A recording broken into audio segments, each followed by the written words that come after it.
So today we will be exploring, is the UK a best destination for study abroad for you guys? And today I've got a very special guest. He's an educational expert. His name is Manoj, and I'll just straight away pass on to Manoj for him to give his short introduction. Please, Manoj, if you can go ahead.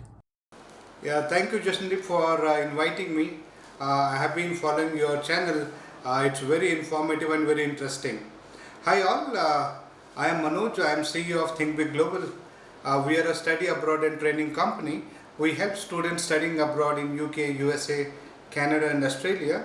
At the same time, we help them in preparing for test preparations which are required for studying abroad, like you have IELTS, GRE, GMAT, SAT, SAT, PTE and the UCAT. We have our presence in India and in UK. Oh, that's very great. Thanks for this short introduction. I'll just straight away come to the point. Like, why do you think UK is the best study abroad destination compared to the other countries? Because these days there are a lot of options. Why do you think like students should actually choose UK? Okay.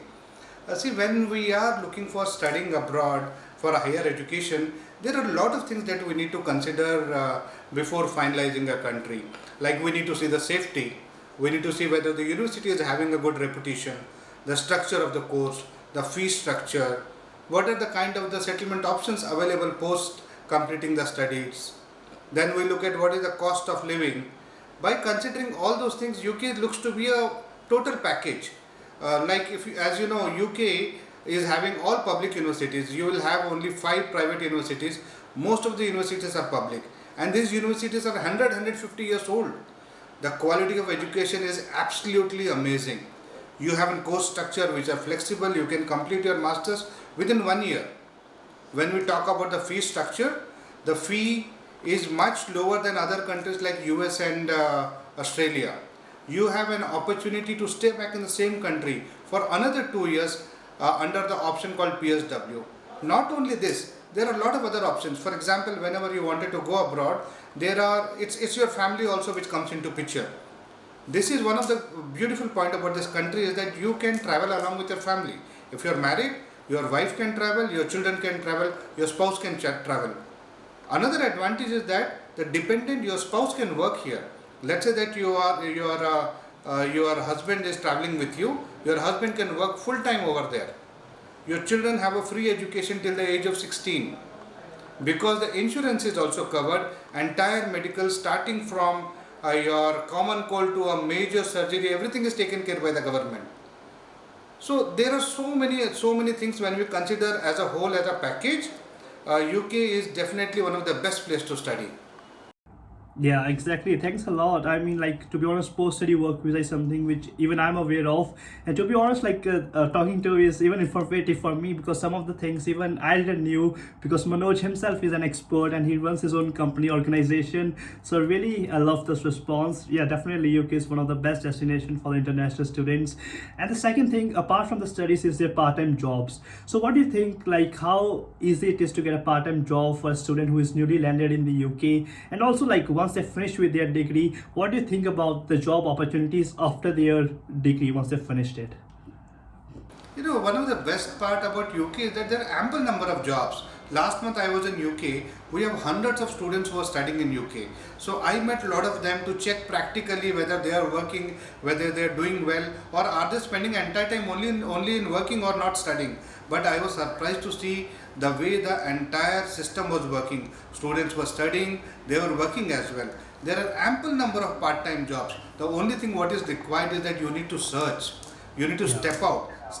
There are a lot of online opportunities where you can search for a job. And other, I would say, the best way to find a part-time job is to just walk into the shop or walk into the store and ask him, do you have a job available? And believe me, there are a lot of part-time jobs available. As a student, you can work for 20 hours a week. It means 80 hours a month, which translates to around 80,000 rupees in Indian currency. Yeah. When we talk about full-time jobs are also available. But what is important is that you should not wait for your PSW or to complete your master then search for the job. It is good that if you are doing your masters, search for the job when you are in masters and have your PSW as a backup option. There are ample number of jobs, but what is important is that you need to try. You have university will help you in preparing in preparing your CV, they will guide you further. At the same time, there are many courses in UK which are available with placement option. The second year for placement, where you can get an opportunity to do internship, and if you're doing well, you will get a job offer from there itself. So job wise, there are many jobs are available. What is important is to build a network, and as you know, especially at India, we are very good into networking. So I don't think so job should be a problem at all. Another point I would like to add here, when for a matured student, when you have a matured student, let's say 25-30 years, who is married and is having a family, so when he's traveling with his family, the dependent, his wife or husband, can work full time, which is equivalent to 160 hours a month, which translate to close to 1.6 lakhs of rupees minimum. So job Yeah. opportunities are ample. Only thing what you need is to go and try. Yeah, I can like 100% vouch for this because I've been staying in the UK for the last 3-4 years myself, and it's just all about just putting yourself out there and just asking for a part-time job. As Manoj pointed out, just go to a local shop, just go to a local place, and just say like I want a part-time job, and like if they've got a vacancy, they're going to contact you.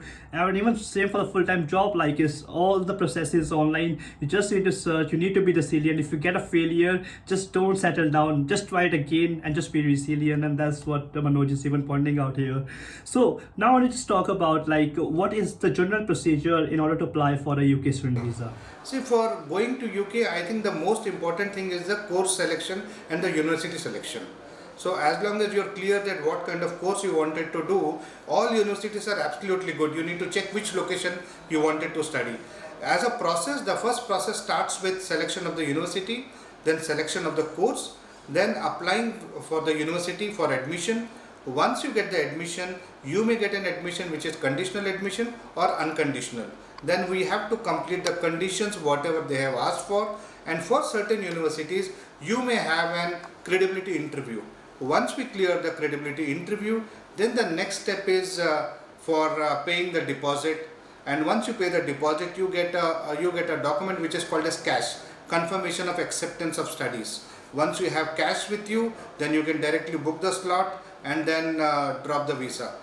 In UK, the advantage is that there is only one interview which is called a credibility interview with the university. Sometime it happens, sometime there is no interview at all. And it's very rare that you get an interview from UK VI.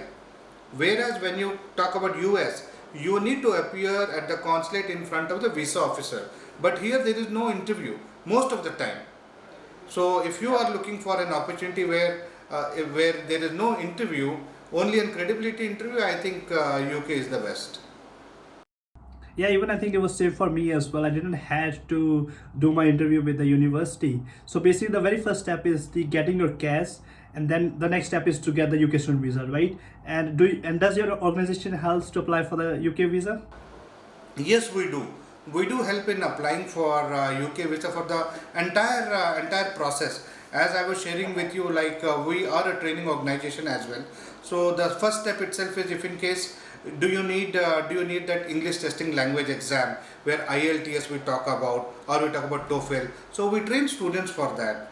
But in this one, beauty is that if you are having more than 75 marks in your English and the gap is less than 5 years, then you don't need an IELTS also. So we help in the entire process, starting from selection of the university till you get the visa. Entire thing is taken care by us. Oh, that's very, very great. And like that's the uniqueness of their organization, because they like you just need to show your interest. Well, this is a course. I think even your organization helps with selecting a course as well, isn't it? Selecting a course, selecting a university. So like it's like a marketplace for study abroad. They're going to help with each and everything. All you need to do is just contact them. Is Think Big Global. And my last question was that what will be the rough cost in order to apply for a UK student visa? Just a rough estimate. Before we proceed, I liked your point when you said it's a marketplace. It's absolutely right. When you go to a supermarket, you have everything under the same roof. So, we are also like that. If you come to us, you don't need to go anywhere, because 70% of my team, they have studied abroad. So we have the entire process taken care, starting from your selection of university, preparation of your interview, your cash letter, your documentation help. And the beauty is that once you land in that particular country, most of the time we are worried where I should go, whom I should meet, what about the cab, what about the accommodation. because we have that widespread contacts and we have a presence in UK. When you land in UK, you will have one of our person who will come and pick you up from airport. So that facility is available. Then you will have an accommodation also will be provided or will be guided by my team. They'll help you with the accommodation. And the most important part, for a part-time job, you need referrals. My team will help you with reference also. That's how it is. So coming back to the question which you asked, what is the rough cost? When we talk about the fee structure, you can say it would be anywhere between 15 lakhs to 18 lakhs rupees for a decent good university. That's only the fee structure for masters I'm talking about. Or otherwise, when we talk about a bachelor's, it would be somewhere around 10 lakhs per annum and it can go to 15 lakhs per annum depending on university to university. But there are other costs also which we need to consider. For example, when we are applying for a visa, we need to pay the visa fees, and then we need to pay an insurance. There's an insurance also which we need to pay. For example, for 1 year's course, the insurance fees could be somewhere around 70,000 rupees. For 2 years, it could be somewhere around 1.4 lakhs of rupees. Overall, this is around 2 lakhs of rupees which is required. Then let's consider the fees as 15 lakhs. So it's 15 plus 2, it is 17. Then living expenses, if you are staying in a shared accommodation and you have a couple of friends staying with you, I think it definitely depends on lifestyle. But if you are having a decent lifestyle, I think 50-60,000 rupees is quite enough to stay in that particular country. Even if you consider 60,000, it is around 7.2 lakhs per annum. So altogether, if you see, it is 17 plus 7.2 and 23-24 lakhs of rupees, you can complete your masters. Yeah, thank you so much. Like, it's really, really descriptive. I guess Manoj is really helping the audience a lot, providing really much of the value. And also, like, how can the students contact you? Like, if they want to apply for a UK student visa, how can they contact you? One thing is that we have our website. They can drop a message on the website, and my team will contact them immediately. And on the website, even the phone number is mentioned. You can call us, and the good thing is that we are available 24/7 all 7 days. So you can contact us at any point of time, and from there we'll take it forward. Yeah, definitely. Like, Manoj has met me in Glasgow when he visited. I was seeing like he was constantly getting the phones and the messages, and on the spot he was replying to everyone. So he's a really, really hardworking guy. And as he said, like 75% of his team are the people who have studied abroad. So they know the challenges and the struggles which you face. So they are like one of you. So like, feel free to contact them. They are really, really great organization working towards a really big and very good mission altogether. And any last piece of advice, Manoj, for the students? I would say that UK is definitely one of the best destination to study. But you see now the universities in UK are in high demand. If in case you would have applied couple of years back, and there are 3 intakes in a year. One is your Jan intake, September intake and May intake. Even if you would have applied 2 months before, you would have gotten admission and you have made it. Now the situation is that because of high demand, the number of applications, for example, the seats in a university like Stirling is 5,000, they are getting around 20,000 applications. So it is becoming challenging for the university to decide about what to do. So at this point of time, what is important is that you should apply at least 6 to 7 months before the intake. That is the only time if you apply, you will be able to get admission in time and you will be able to complete your process, start your application, launch your application 6 months and 7 months before. And one more thing, focus on your academics.